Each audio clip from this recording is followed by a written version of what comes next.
kung unang himala sa biyanan ng Pilipinas. Doon po nag-umpisa yung pre-over. Kasi yung pagpapatong ng kamay ay pre-over. Over-pray.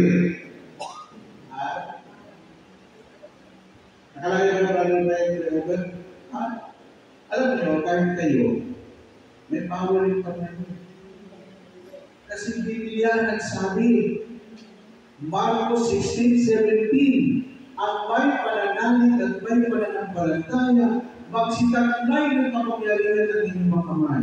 Sa pangalan ko, magpapalayas ka ng demonyo at gagaling lahat ng mababunga ng inyong mga kamay. And yung si Kristo mag-implement na. Binatungan ng Panginoon si Biyanan Pedro. Anong nangyari doon? Naibsan agad. Ang tawag doon, instant healing. Pati po sa mga may sakit. There are so many kinds of healing. Mayroon na tawag instant healing. Yung nangyari sa Biyanan Pedro, instant healing. Mayroon tinatawag na gradual healing. Yung hinay-hinay lang, pero gano'n tayo. Unti-unti. Amen? Pero,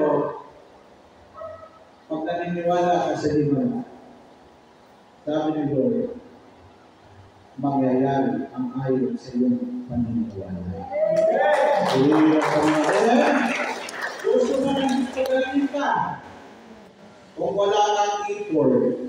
Remember, the 12 years na dinugo ng babae, nung parinig niya mayroong Kristo ng papagaling, hindi lang siya nakalala, bumaba siya ng bahay at nakipagsiksikan sa maraming tao.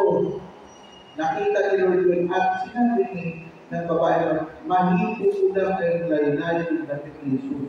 Gagawin. O nung mahipo niya laylay ng dating Jesus, gusto.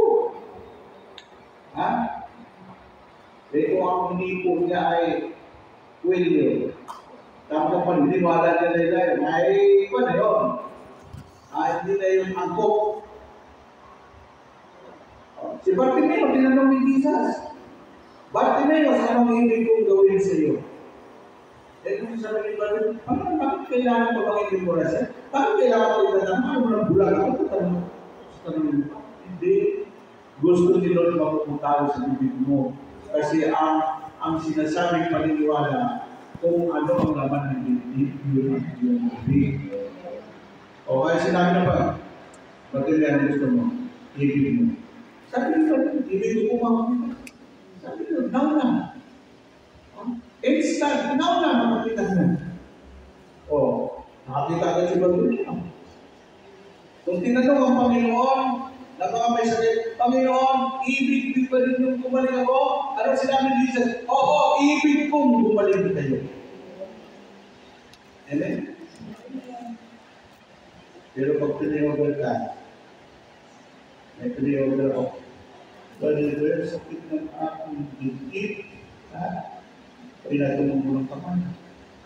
Nung pinatungan mo ng kamay, kinuha yung kamay ko sa ulo niya at sinuksok ko sa para.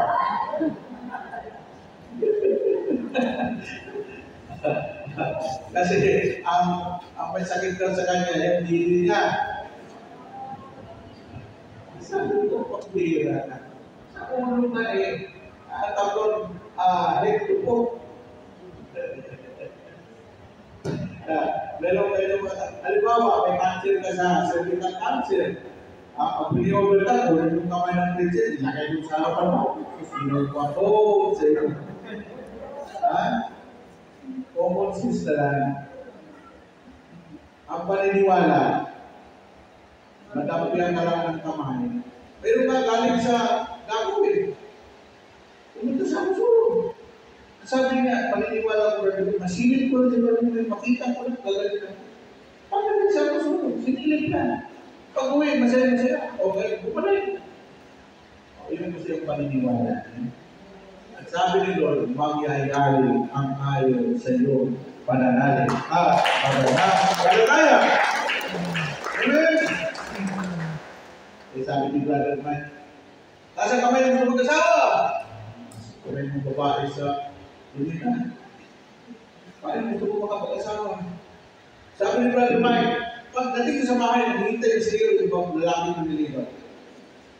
Pagdating sa bahay, sinalubong siya ng kanyang bulsong na kapatid. Ate, naghihintay sa iyo na sombrero. Manunito daw sa iyo. Sa pagkuha, Panginoon, salamat! Totoo, sinabi ni Panginoon, answered prayer.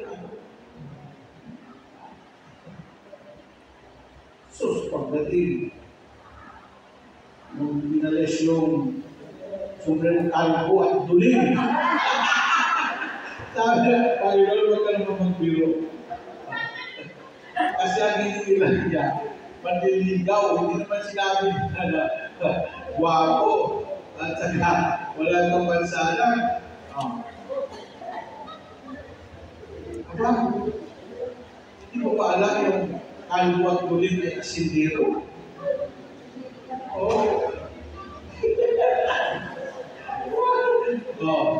Hindi mo yan. Kaya pala din ang pag-asawa ngayon, mayaman siya, kalbo at duling. Ngayon, kung sinagot niya yun, di ayahay ang buhay niya. Palawakan natin sinasaday. Amen? Yan. Ito pa.